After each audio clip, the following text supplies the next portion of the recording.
Half KG Bombay రవ్వను add చేసుకుని బాగా డీప్ ఫ్రై చేసుకుందాం.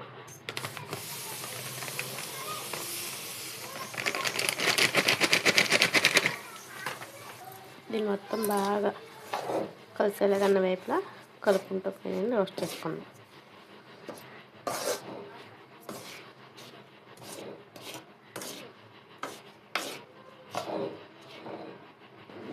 చక్కగా రవ్వను ఇట్లా మిక్స్ చేసుకోవాలి, బాగా వేయించుకోవాలి. రవ్వను గోల్డెన్ బ్రౌన్ కలర్లోకి వచ్చేలాగా ఫ్రై చేసుకుందాం.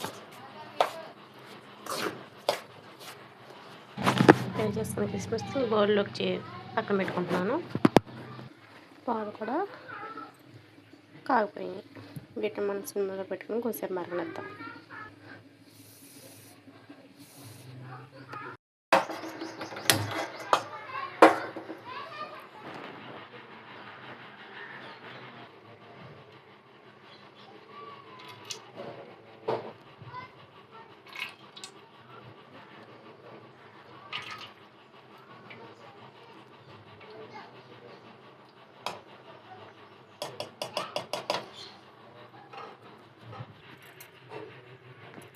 నెయ్యి బాగా కాగినాక దీంట్లో రెండు కిస్మిస్ వేసుకున్నాం, ఫ్రై చేసుకున్నాం.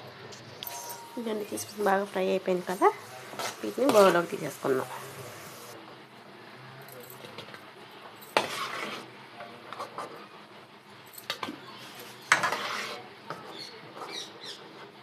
దీనిలోకి ఎడ్ల కిస్మిస్ కూడా ఫ్రై చేసుకున్నాం.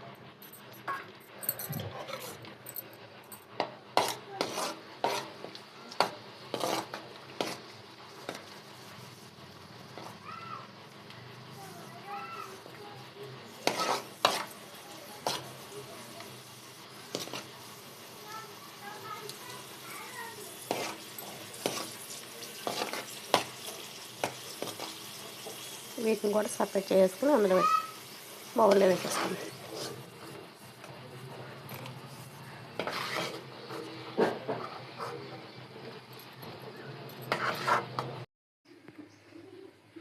పాలు చక్కగా మెరిగిపోయింది. దీన్ని స్టవ్ ఆఫ్ చేసుకుందాం. ఈ రవ్వ చక్కగా ఫ్రై అయిపోయింది. దీనిలో బౌల్లోకి వేసేసుకుందాం. దీనిలో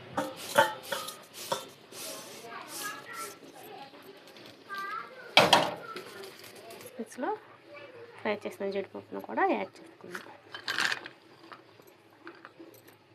దీని పక్కన చల్లారనిద్దాం. చల్లారిపోయింది కదా ఇది. దీంట్లో హాఫ్ కేజీ పంచదార వేస్తుంది.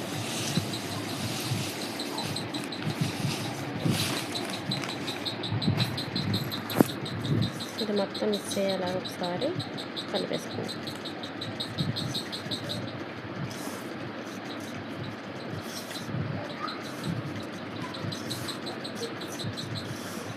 ఎక్కడ ఉండరు లేకుండా ఒకసారి అన్ని చోట్లకి వెళ్ళేలాగా మిక్స్ అయ్యేలాగా బాగా కలిపిస్తున్నాం.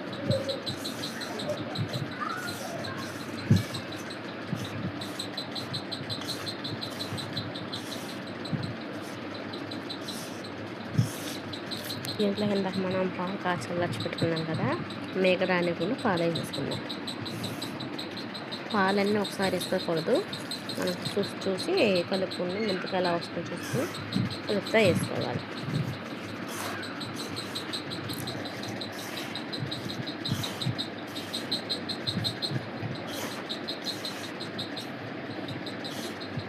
మిక్స్ చేసుకుని మిశ్రమాన్ని అంతగానే మనకి కావాల్సిన సైజులో ఇలా ఒత్తుకుంటూ రౌండ్ షేప్లో లడ్డు టైప్లో చేసుకోవాలి. దీనిపైన గార్నిష్ కోసం మనం ఇందాక ఫ్రై చేసుకున్న కిస్మిస్ 2 రకాలు కదా, 2 రకాలు జీడిపప్పుని పైన అంటించుకోవాలి. ఇలా తీసుకుని దీన్ని కూడా ఇలా క్రష్ చేసుకుంటూ ఒత్తుకున్నట్లయితే స్టిక్ అయిపోతుంది.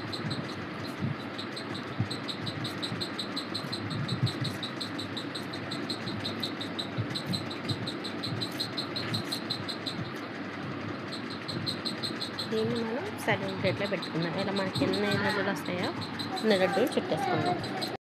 రవ్వ లడ్డూని ఎలా చేయాలి, రవ్వ లడ్డూలకి ఏమేమి ఎంతెంత క్వాంటిటీ కావాలి అని తెలుసుకోవాలనుకుంటే ఒకసారి వెళ్ళి యూట్యూబ్ ఛానల్ చెక్ చేసేయండి. దాంట్లో నా వీడియో ఉంటుంది, దాన్ని చూసి మీరు ఫాలో అయిపోయింది.